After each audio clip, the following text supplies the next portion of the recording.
All right, let's jump right in. We're going to talk about something that's, kind of funny because it's so simple, but at the same time, it's incredibly powerful.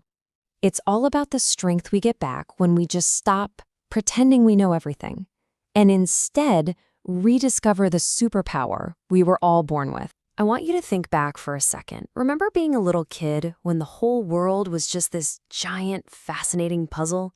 And the only tool you had, your favorite tool, was the word why.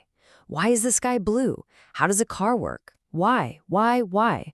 We were just these relentless little learning machines, and we weren't the least bit ashamed of it. But then, somewhere along the line, this really weird switch happens. The curious child, who's basically a sponge, becomes an adult who's always faking certainty. The kid, who's always asking why, turns into the grown-up who always has to have the explanation. That innocent humility? Yeah, that gets traded in for a puffed-up resume.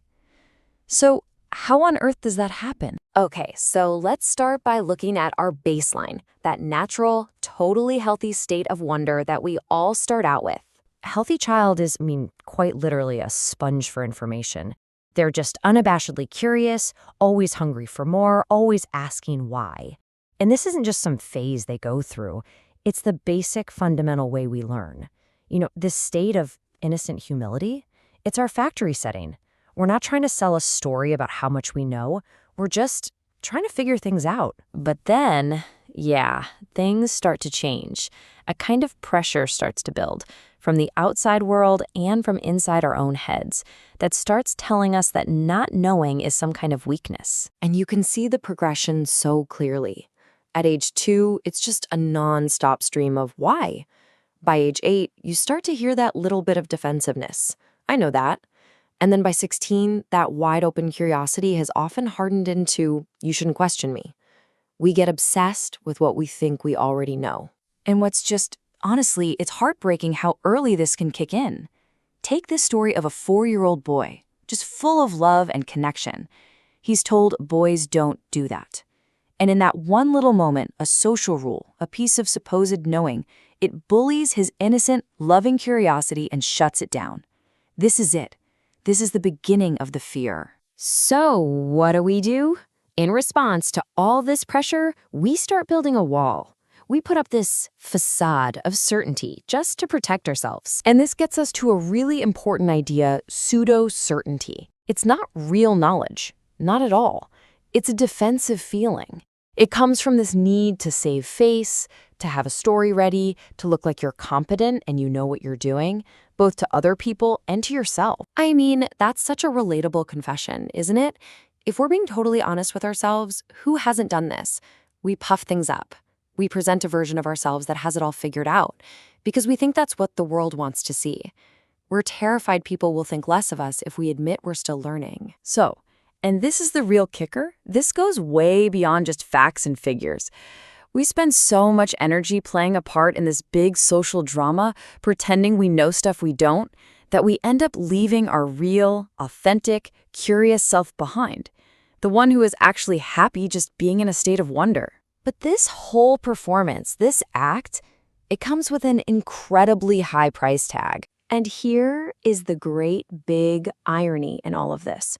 We do it all because we think it makes us look powerful and in control. But it's the exact opposite.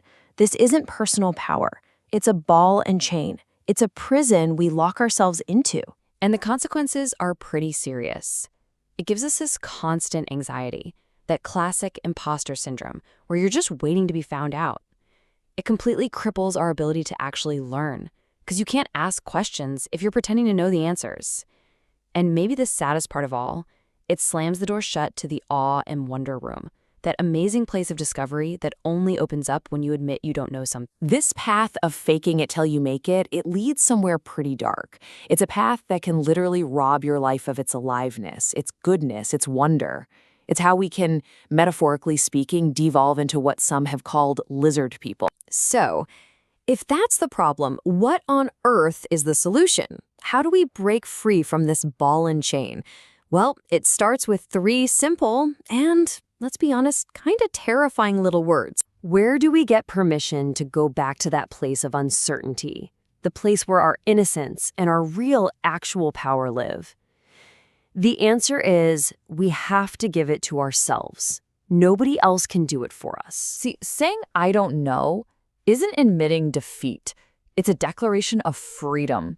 It's giving yourself permission to be okay with not having all the answers yet. It's permission to learn. It's permission to grow. And ultimately, it's permission to be truly, authentically powerful. And the difference between these two mindsets is just, it's night and day. Pseudo-certainty, that handles not knowing with anxiety. It makes you fight, it gives you imposter syndrome. But true curiosity, that handles it with acceptance. It's ego-syntonic, which is just a fancy way of saying it feels okay. It's in tune with who you are.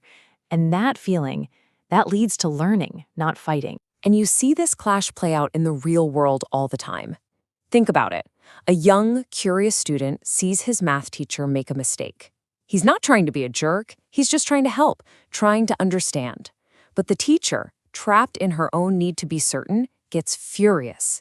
Her need to appear competent totally crushes his genuine curiosity and, as the story goes, probably damaged his own love for math. So this brings it all right back to you. Just take a second. Really think about it. At work, in a meeting, in a conversation with your friends, with your family, how hard is it for you, really, to just say, I don't know? Because right there, on the other side of getting comfortable with those 3 words, on the other side of that simple admission, that's where your innocent inner child is. The one who's open and curious and ready to learn. The one who has all the real power. So let's end on this powerful idea. The goal isn't to pretend you know things.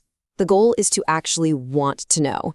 And the only way you get there is by giving yourself permission to have that full, unabashed curiosity again, to be able to say, I don't know, but I'd like to, and then start the real journey.